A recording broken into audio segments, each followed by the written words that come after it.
장례식장의 분위기는 숙연했습니다. 검은 리본으로 장식된 영정 앞에서 조문객들이 조용히 고개를 숙이고 있었죠. 70세를 일기로 세상을 떠난 고인의 마지막 가는 길을 배웅하는 자리였습니다. 아버지, 정말 고생 많으셨습니다.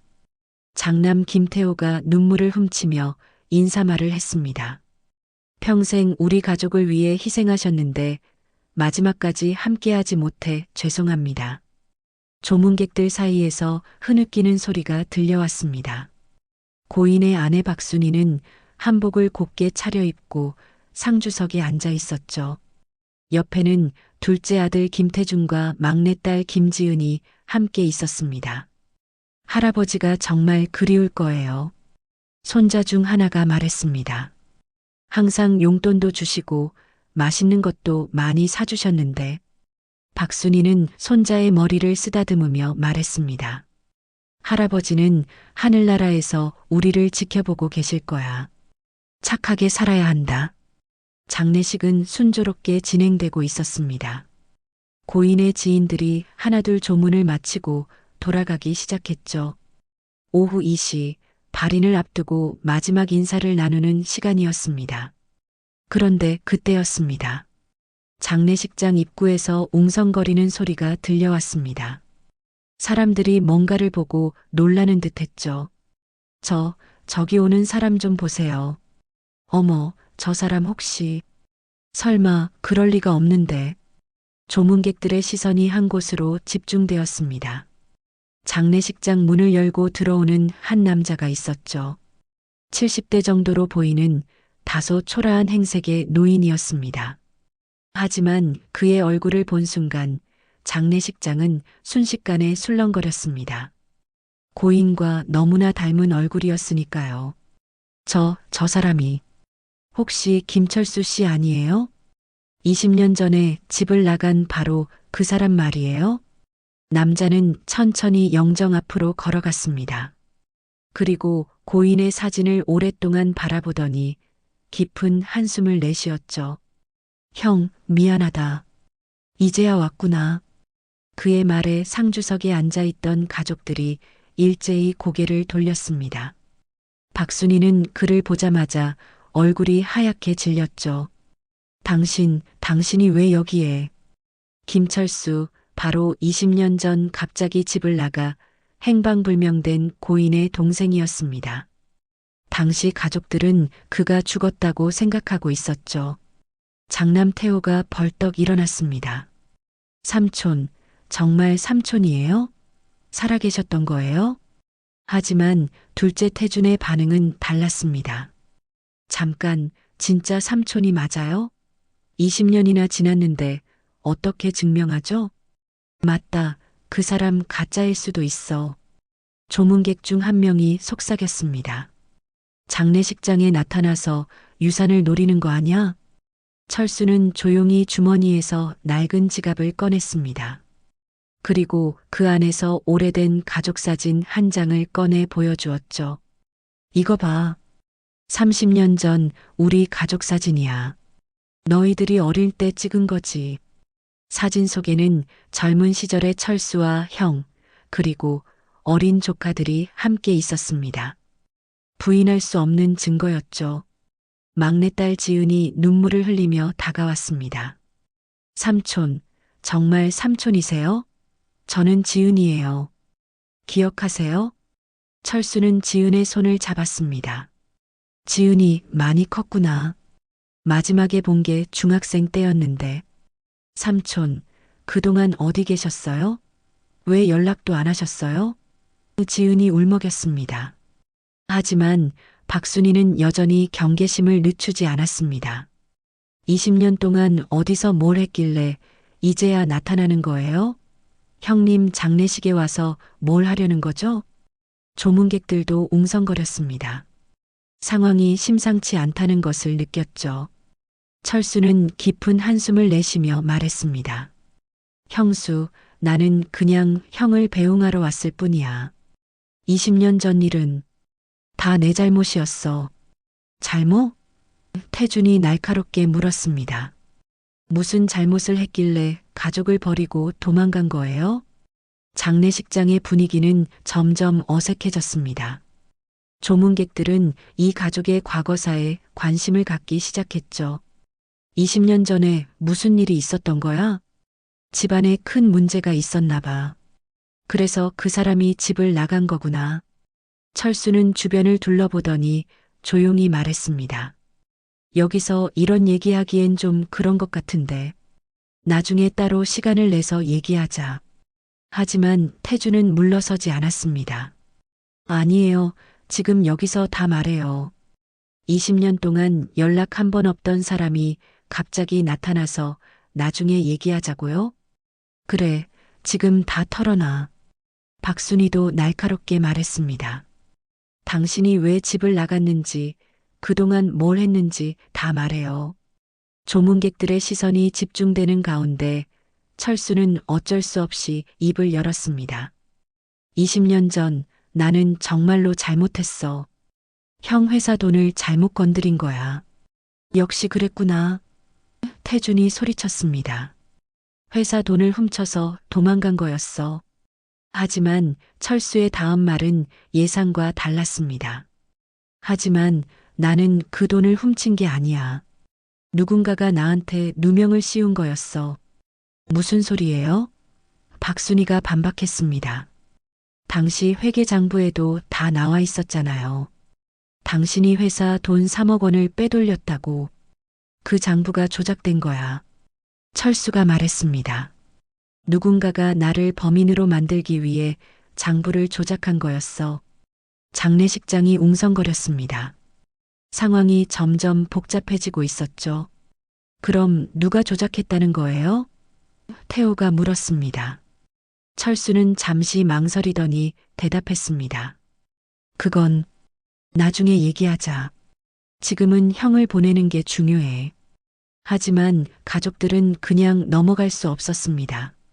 20년 동안 품었던 의문과 원망이 한꺼번에 터져나왔죠. 안 돼요. 태준이 소리쳤습니다. 지금 당장 다 말해요. 누가 조작했는지, 진짜 범인이 누구인지. 조문객들도 호기심을 감추지 못했습니다. 마치 드라마를 보는 것 같은 상황이었으니까요. 철수는 주머니에서 낡은 봉투를 꺼냈습니다. 이걸 보면 알 거야. 봉투 안에는 여러 서류들이 들어 있었습니다. 은행 거래 내역서, 계약서, 그리고 편지까지. 이건 20년 전 내가 조사한 자료들이야. 진짜 범인을 찾기 위해서 모은 증거들이지. 태호가 서류를 받아들고 살펴보기 시작했습니다. 그런데 내용을 보자 얼굴빛이 변했죠. 이게 뭐예요? 뭔데? 박순희가 다가와서 서류를 보려고 했습니다. 하지만 태호는 서류를 가렸죠. 이건 잠깐만요. 하지만 철수가 말했습니다. 다 보여줘, 태호야. 이제는 진실을 알아야 할 때야. 태호는 떨리는 손으로 서류를 읽어 내려갔습니다. 그리고 점점 얼굴이 굳어갔죠. 삼촌, 이게 정말 사실인가요? 다 사실이야. 20년 전 회사 돈을 빼돌린 사람은 따로 있었어. 그럼 누구예요? 지은이 물었습니다. 철수는 박순희를 바라보았습니다. 형수, 당신이 제일 잘 알 거야. 박순희는 당황한 표정을 지었습니다. 뭘 알겠어요? 무슨 소리인지 모르겠네요. 정말 모르겠어? 철수가 다시 물었습니다. 20년 전 당신이 태준이와 함께 한 일을. 순간 태준의 얼굴이 하얗게 변했습니다. 삼촌, 그만해요. 하지만 철수는 멈추지 않았습니다. 태준아, 이제는 다 털어놓자. 20년이나 지났잖아. 조문객들이 더욱 집중했습니다. 뭔가 큰 비밀이 드러나려는 순간이었죠. 철수가 계속 말했습니다. 20년 전 회사 돈 3억 원을 빼돌린 건 태준이었어. 그리고 그걸 도운 건 형수였고. 뭐라고요? 태호가 충격을 받았습니다. 그게 무슨 소리예요? 박순희는 펄쩍 뛰었습니다. 말도 안 되는 소리 하지 마세요. 증거도 없으면서. 증거? 철수가 비웃었습니다. 여기다 있어. 그는 또 다른 서류를 꺼냈습니다. 이건 20년 전 태준이 명의의 비밀 계좌야. 회사 돈이 이 계좌로 들어갔어. 태준은 더 이상 부인할 수 없었습니다. 삼촌, 제발. 왜? 진실이 무서워? 철수의 목소리에 분노가 섞였습니다. 20년 동안 나는 가족들한테 도둑으로 몰려서 고향에도 못 들어왔어. 너희들 때문에. 장례식장이 완전히 술렁거렸습니다. 상황이 완전히 뒤바뀐 거였죠. 그럼 왜 그 돈을 빼돌린 거예요? 태호가 동생에게 물었습니다. 태주는 고개를 숙였습니다. 형, 그때 내가 사업에 실패해서 빚이 많았어. 어쩔 수 없었어. 어쩔 수 없었다고? 철수가 분노했습니다. 그래서 나한테 누명을 씌운 거야? 박순이도 사실을 인정할 수밖에 없었습니다. 그때는 정말 급했어요. 태준이가 사채업체한테 쫓기고 있었거든요. 그래서 삼촌을 희생양으로 만든 거예요? 지은이 분노했습니다. 조문객들이 웅성거렸습니다. 세상에 친형제를 그렇게 배신하다니. 20년 동안 누명을 쓰고 살았을 생각하니 끔찍하네. 저런 가족이 어디 있어?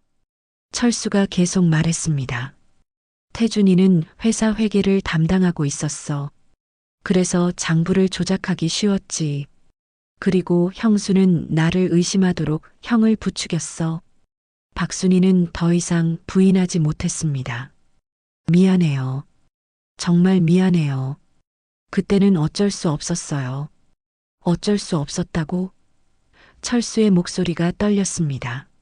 나는 20년 동안 떠돌이 생활을 했어. 가족도 없이, 고향도 없이. 태호는 충격을 받아 말을 잇지 못했습니다. 자신이 믿고 있던 가족의 진실이 이런 것이었다니. 지은이 울면서 말했습니다. 엄마, 어떻게 그럴 수 있어요? 삼촌은 우리 가족인데. 지은아, 엄마도 어쩔 수 없었어. 태준이가 죽을 뻔했거든. 그래도 그건 아니지. 지은이 소리쳤습니다. 조문객들의 웅성거림이 더욱 커졌습니다. 장례식장은 이미 법정 같은 분위기가 되었죠. 철수가 또 다른 서류를 꺼냈습니다. 그리고 이것도 봐. 뭐예요? 태호가 물었습니다. 20년 전 내가 집을 나간 후에 너희들이 내 이름으로 빚을 더 만든 기록이야. 뭐라고요? 내가 없는 동안 내 신원을 도용해서 대출을 받았어. 총 5억 원이나. 박순이와 태준의 얼굴이 더욱 하얗게 변했습니다. 그건 태준이 말을 더듬었습니다. 그것도 너희가 한 짓이지? 철수가 추궁했습니다. 조문객들이 경악했습니다. 이건 완전히 범죄잖아. 신원 도용의 사기까지. 저 사람들이 정말 가족이야? 철수가 계속 폭로했습니다. 나는 그 사실을 20년 후에야 알았어. 내가 모르는 사이에 내 명의로 엄청난 빚이 생겨 있더라고. 삼촌, 정말 죄송해요. 태준이 무릎을 꿇었습니다. 정말 잘못했어요. 하지만 철수는 용서하지 않았습니다. 20년은 너무 길어, 태준아. 너무 길었어. 태호가 동생을 바라보며 말했습니다. 태준아, 내가 정말 그런 일을 했어? 형, 미안해. 정말 어쩔 수 없었어. 어쩔 수 없었다고 하지 마. 철수가 분노했습니다. 나는 그 때문에 불황자가 되어서 20년을 살았어. 지은이 울면서 삼촌에게 다가갔습니다. 삼촌, 저는 몰랐어요. 정말 몰랐어요. 철수는 지은의 머리를 쓰다듬었습니다. 지은아, 너는 잘못이 없어. 너는 그때 어린아이였으니까. 조문객들 사이에서 분노의 목소리가 터져나왔습니다. 저런 페륜아들이 어디 있어? 20년 동안 누명을 씌우다니. 이런 일이 진짜 있을 수 있나? 박순희는 더 이상 변명할 수 없었습니다. 철수 씨, 정말 미안해요. 우리가 너무 잘못했어요. 미안하다고? 철수가 냉소했습니다.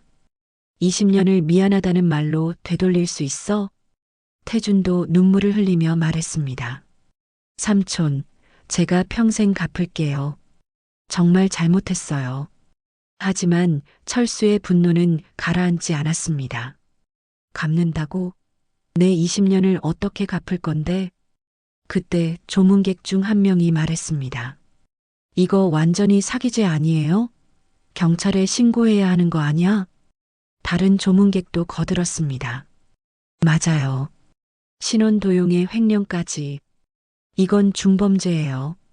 태준과 박순희는 공포에 떨었습니다. 20년이 지났어도 시효가 적용되지 않는 범죄들이 많았으니까요. 철수가 말했습니다. 나는 복수하려고 온 게 아니야. 그냥 진실을 밝히고 싶었을 뿐이야. 삼촌, 태호가 조심스럽게 말했습니다. 정말 죄송해요. 저도 몰랐어요. 너도 몰랐다고? 철수가 태호를 바라봤습니다. 정말로? 태호는 고개를 끄덕였습니다. 정말 몰랐어요. 엄마와 태준이가 그런 일을 했는지 전혀 몰랐어요. 철수는 태호를 유심히 바라보더니 고개를 끄덕였습니다. 그래, 너는 그때 대학생이었으니까 몰랐을 수도 있겠다. 하지만 박순희와 태준에 대한 분노는 수그러들지 않았습니다. 하지만 너희 둘은 달라.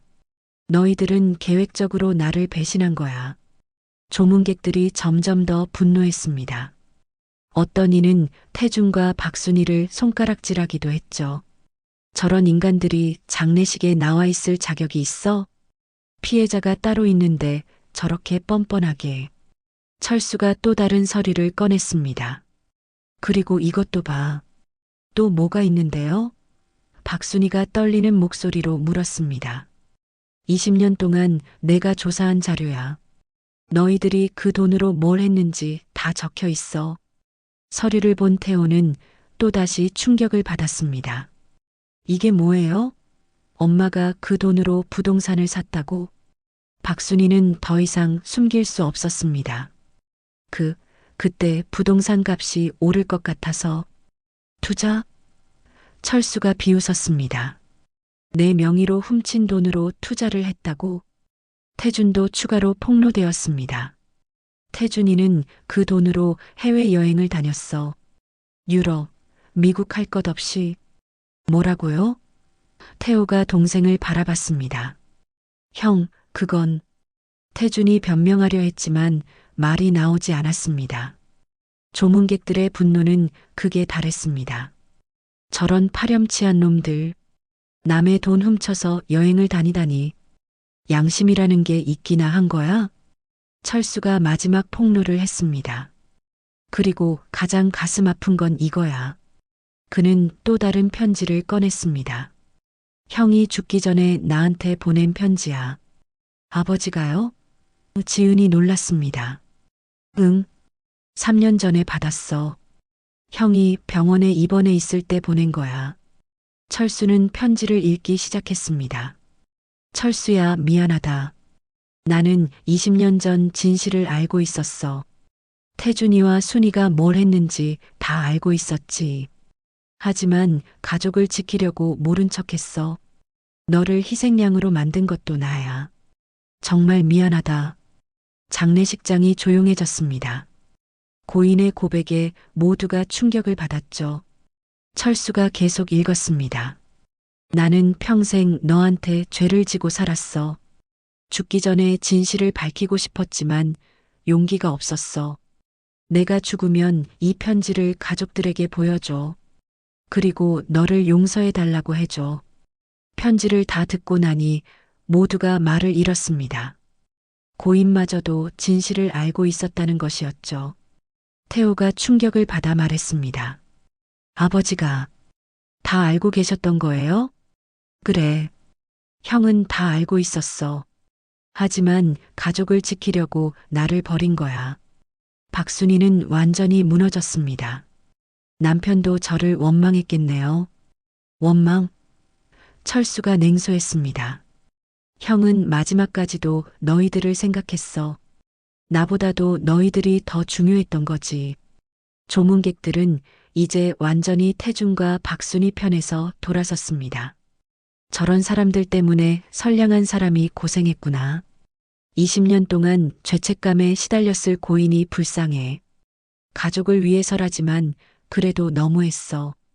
지은이가 울면서 말했습니다. 아버지도 삼촌도 다 피해자였구나. 철수는 고개를 끄덕였습니다. 지은아, 내 아버지는 가족을 너무 사랑했어.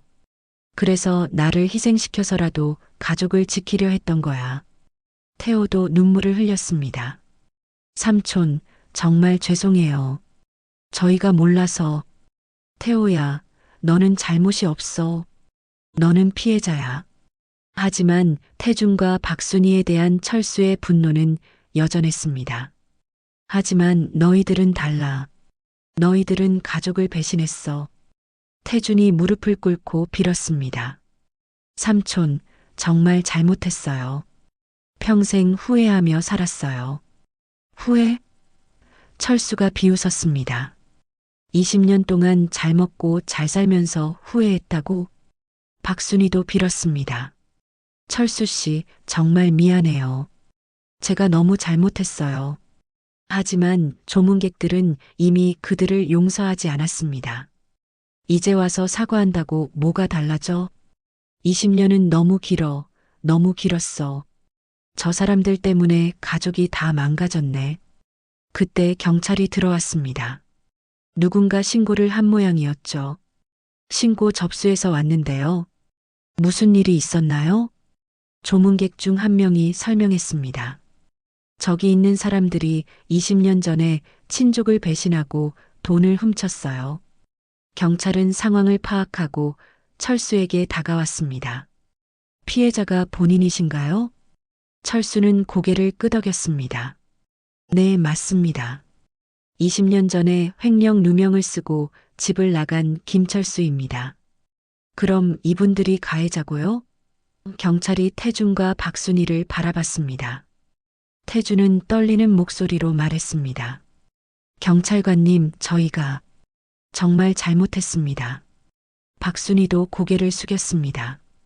다 저희 잘못입니다. 경찰은 철수에게 물었습니다. 정식으로 고발하실 건가요? 철수는 잠시 생각하더니 대답했습니다. 일단 조사는 받아야 할 것 같네요. 20년 동안 억울했으니까요. 조문객들이 박수를 쳤습니다. 잘했어요.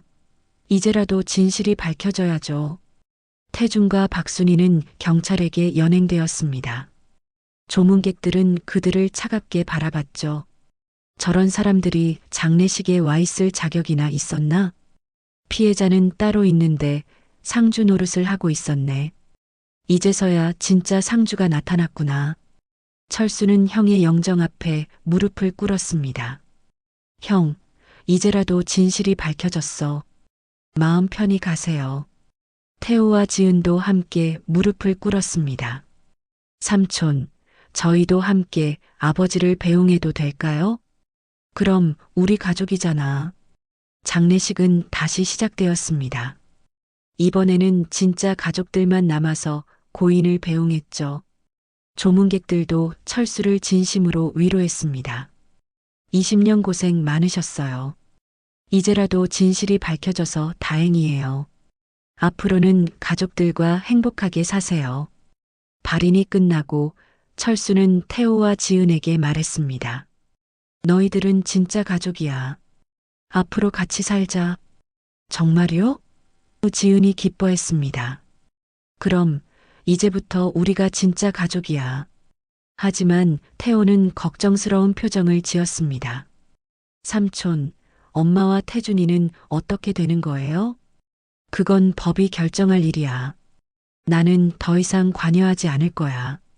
며칠 후 태준과 박순희는 구속되었습니다. 20년 전의 횡령과 신원도용, 사기 등의 혐의가 확실했기 때문이죠. 언론에서도 이 사건을 크게 보도했습니다. 20년 만에 밝혀진 가족 배신 사건, 장례식장에서 벌어진 충격 반전 같은 제목으로 연일 보도되었죠. 여론은 완전히 철수 편이었습니다. 온라인에는 응원 메시지가 쏟아졌습니다. 20년 고생하셨어요. 이제라도 진실이 밝혀져서 다행입니다. 가족한테 배신당한 고통이 얼마나 컸을까요? 저런 파렴치한 사람들은 법의 심판을 받아야 합니다. 반면 태준과 박순희에 대한 비난은 거셌습니다. 저런 사람들이 어떻게 가족이라고 할 수 있나요? 20년 동안 떳떳하게 살았다는 게 믿어지지 않아요. 피해자 앞에서 상주 노릇을 했다니 뻔뻔하기 짝이 없네요. 재판이 시작되었습니다. 검찰은 태준과 박순희에게 중형을 구형했죠. 피고인들은 가족이라는 이름으로 피해자를 철저히 배신했습니다. 20년 동안 피해자가 받은 정신적 고통을 생각하면 엄벌이 필요합니다. 변호사는 선처를 호소했습니다. 피고인들도 어쩔 수 없는 상황이었습니다. 가족을 지키려는 마음에서 한 일입니다. 하지만 재판부는 엄격했습니다. 가족을 지킨다는 명목으로 다른 가족을 희생시킬 수는 없습니다. 이는 명백한 범죄 행위입니다. 결국 태준은 징역 5년, 박순희는 징역 3년을 선고받았습니다.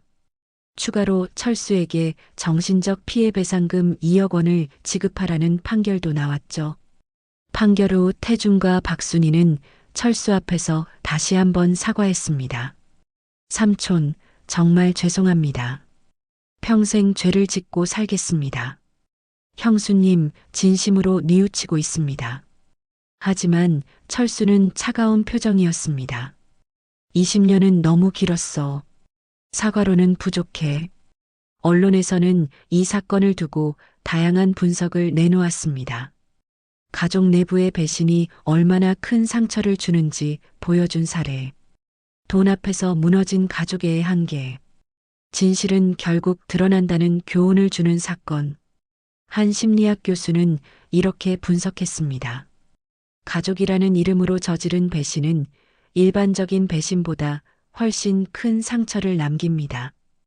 피해자의 인생이 송두리째 바뀔 수 있죠. 사회학자는 다른 관점을 제시했습니다.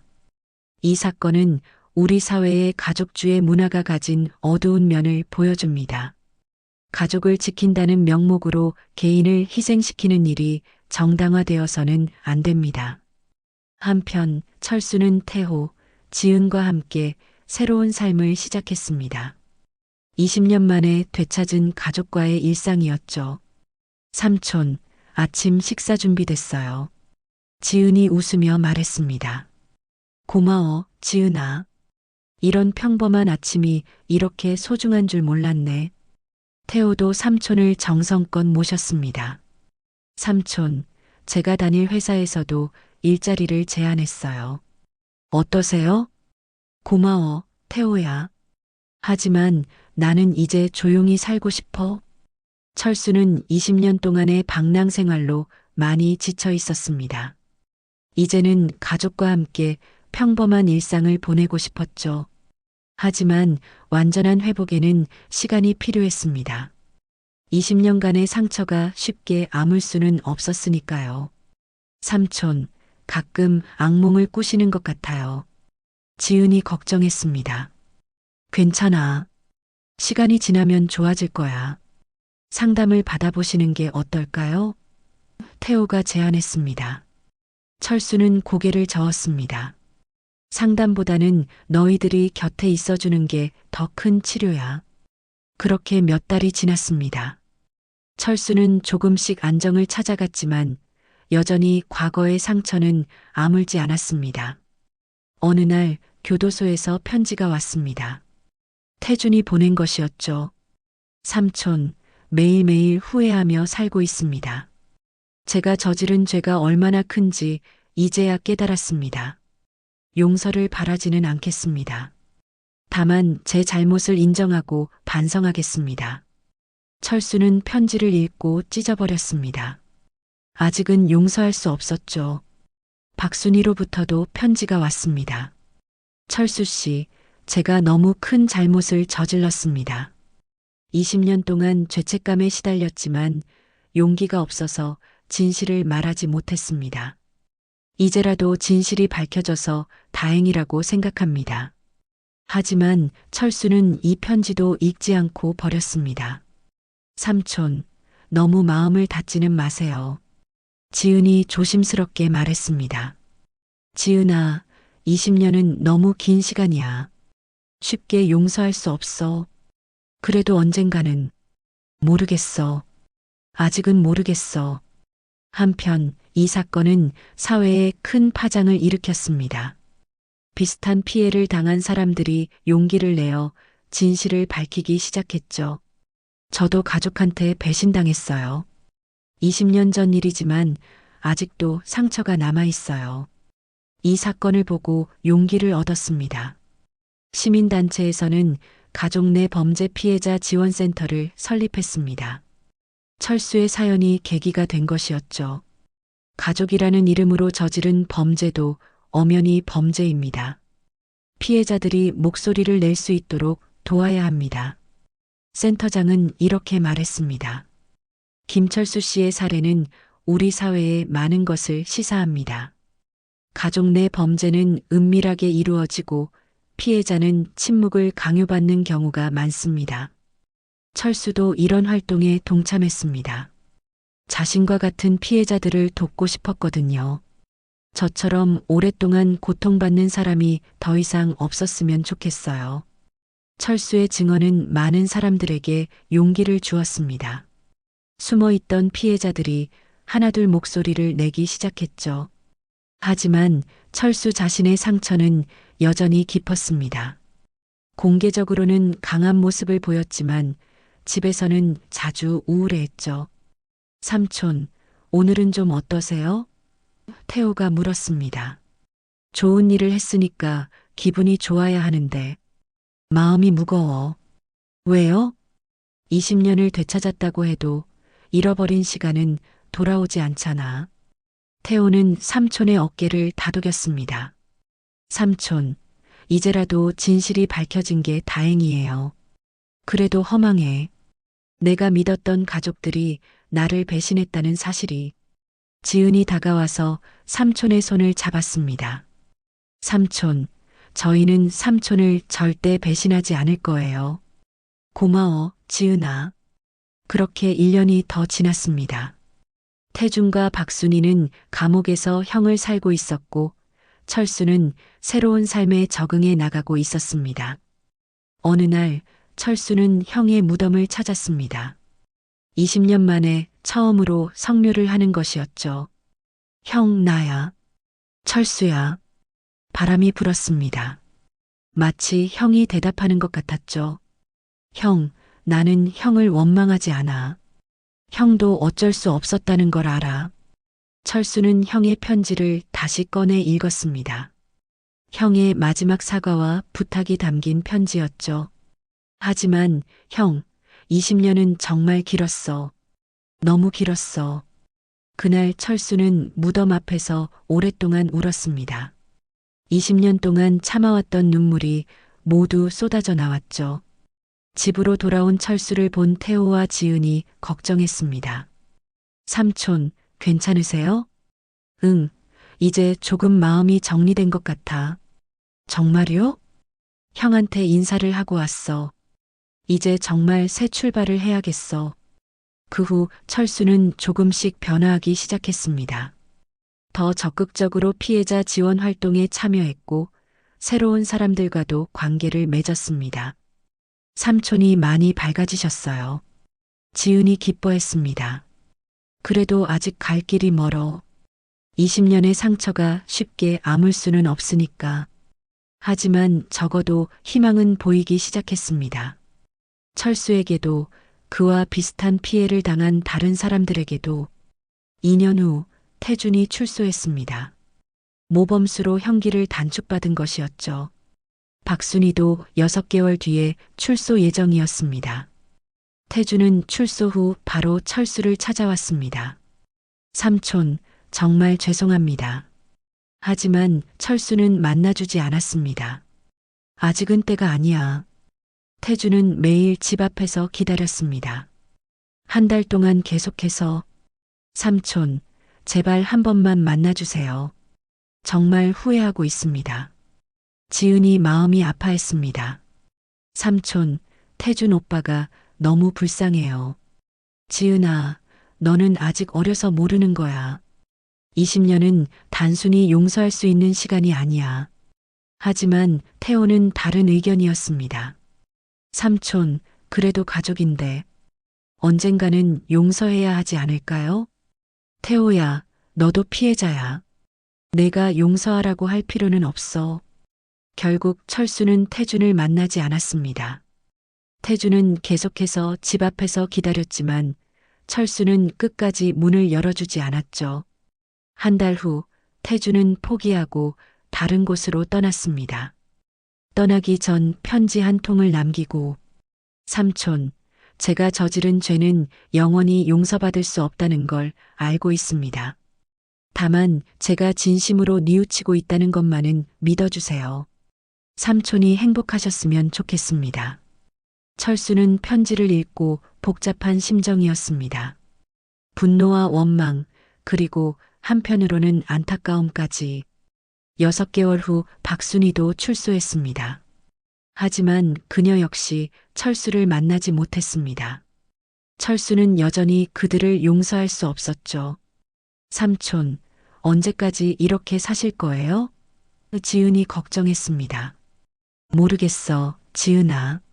언제까지일지 나도 모르겠어. 그렇게 시간이 흘렀습니다. 철수는 여전히 과거의 상처를 안고 살고 있었지만 적어도 진실만큼은 밝혀졌습니다. 그리고 그와 비슷한 피해를 당한 많은 사람들이 용기를 얻을 수 있었죠. 어느 날 철수는 자신이 운영하는 피해자 지원센터에서 한 통의 편지를 받았습니다. 전국 각지에서 온 감사 편지들이었죠. 김철수님 덕분에 용기를 얻어 진실을 밝힐 수 있었습니다. 20년 동안 혼자 고생하셨을 생각을 하니 눈물이 납니다. 앞으로도 우리 같은 피해자들을 위해 활동해 주세요. 철수는 편지들을 읽으며 보람을 느꼈습니다. 자신의 고통이 헛되지 않았다는 생각이 들었죠. 삼촌, 정말 많은 사람들이 삼촌을 고마워해요. 태호가 말했습니다. 그래도 내 상처가 다 나은 건 아니야. 하지만 삼촌의 용기 때문에 다른 사람들이 구원받았잖아요. 철수는 고개를 끄덕였습니다. 그건 다행이지. 나 같은 피해자가 더 이상 생기지 않기를 바랄 뿐이야. 지금도 철수는 과거의 상처와 함께 살아가고 있습니다.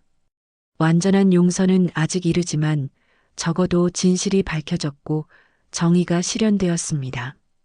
그리고 가장 중요한 것은 진정으로 그를 사랑하는 가족들이 곁에 있다는 것입니다. 태호와 지은, 이들만큼은 철수를 절대 배신하지 않을 것이라는 믿음이 있죠. 삼촌, 우리가 있잖아요. 지은이 말했습니다.